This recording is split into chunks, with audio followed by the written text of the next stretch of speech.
What's going on mga koys? What's going on YouTube? So for today's episode, I'm going to show you how to repair or modify your hair clipper just like this. So this is powered by power bank, and look at this one.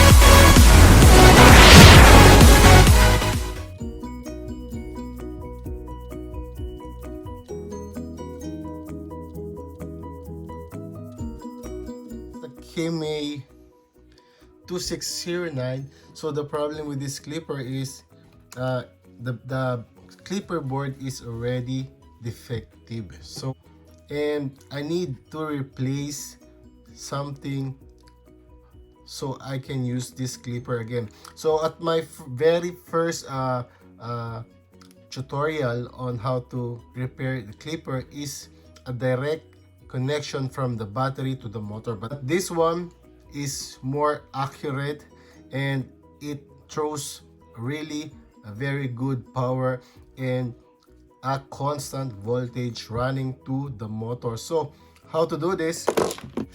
So how to make this clipper more better and more powerful? So I am using this simple circuit board.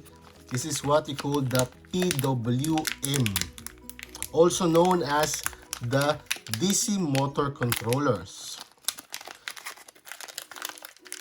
So I ordered two, so you can get this on Amazon if you're from US or Europe. And for those who are watching from Philippines, pwede nyo pong bilhin to sa Lazada or Shopee. Ang tawag dito is PWM. PWM or DC motor controller. But take note guys, take note mga koys. So this is a low voltage DC motor controller. So take note. For example, we are using a lithium-ion battery, so with the size of 18650.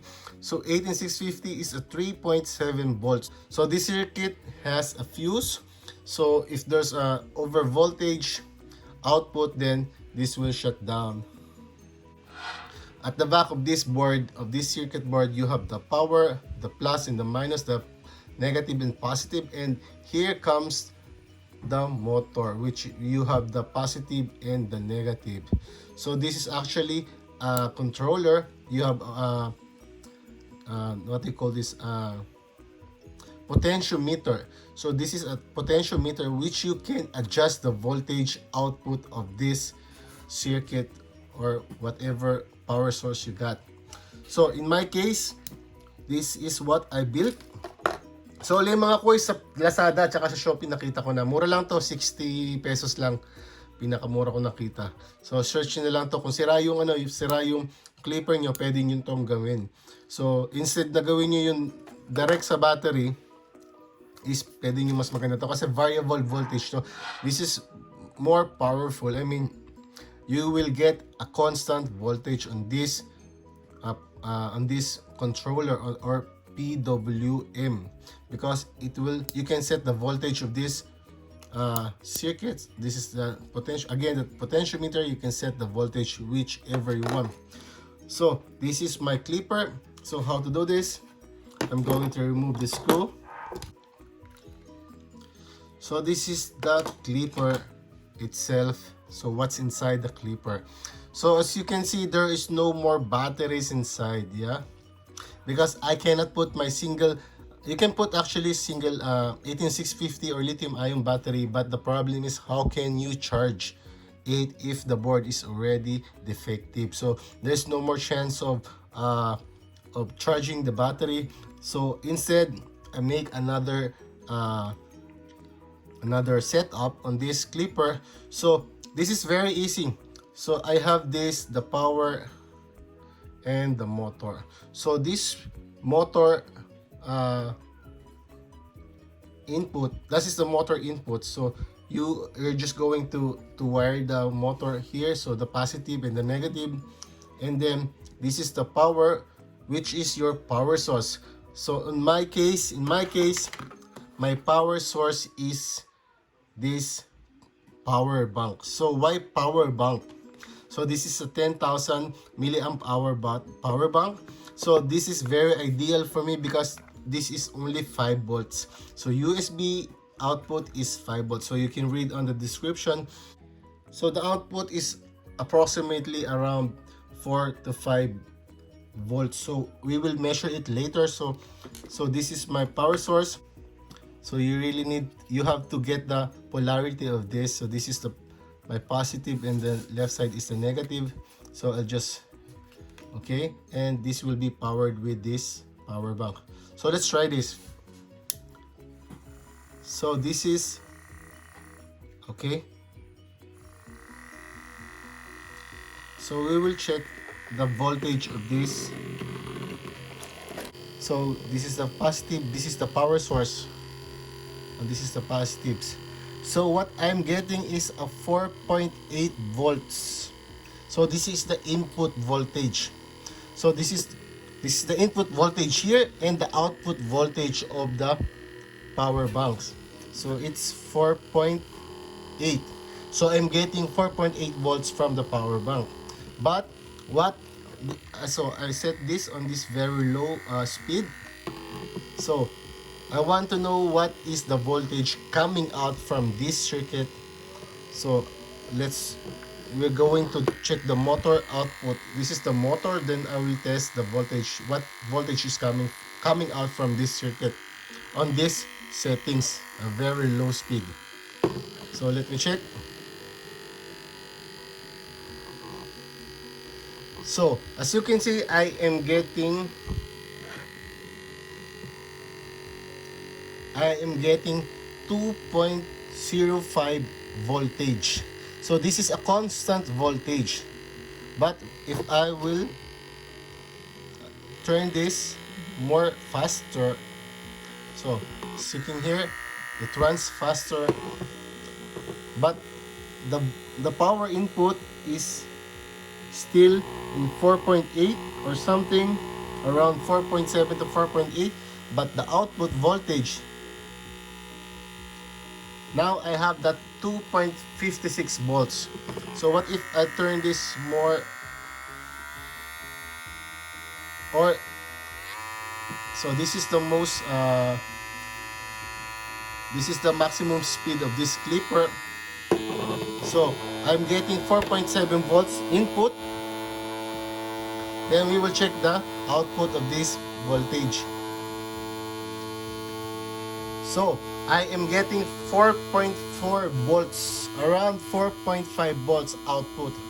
So with 4.5 output, I can get at least almost, this is around 6,500 or almost 7,000 RPM.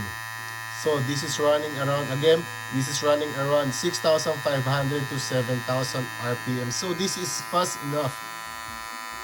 So what if you are only using one single battery, a 3.7 volts? We will check where is the 3.7 volts. So this is 3 volts. Let me try. This is 3 volts.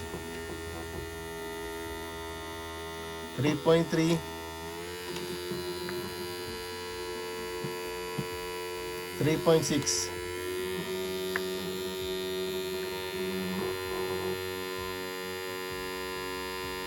So this is running at 3.7 volts. So imagine if you have a single lithium ion battery, this is a 3.7 volts. The output, this is constant. Remember, also remember guys, this is constant. Take note. So this will run smoothly and fixed and constant at constant speed.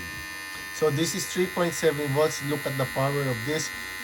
If you are using one single battery, 18650, so you will get at least 5,500 RPM. I want more power, so that's why I use the power bank.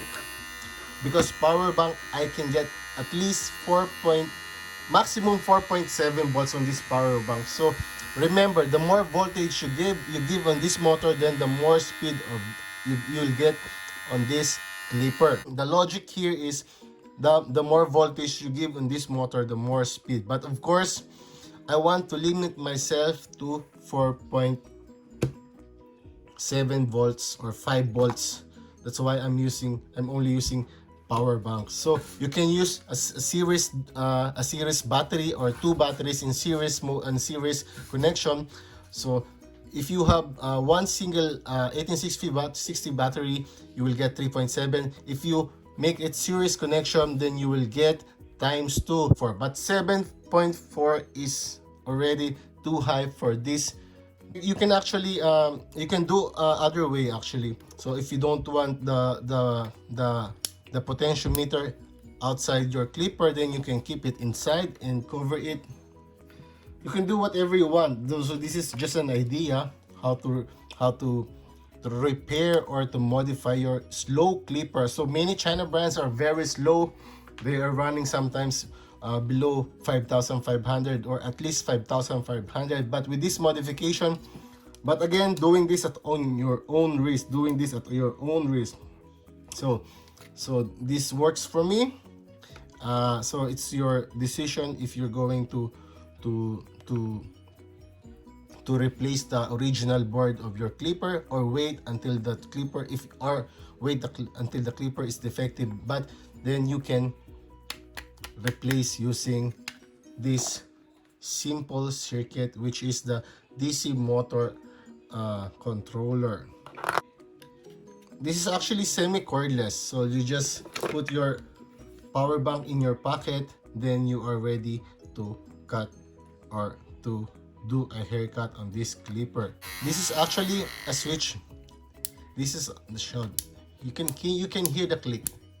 So this is already the switch. So that depends on you. If you want to do this or you want to keep it inside the clipper so there is no knob outside your clipper. But remember to create another circuit or linings for your power switch. So I hope this episode helps you a lot. At least you have an idea how to repair your clip.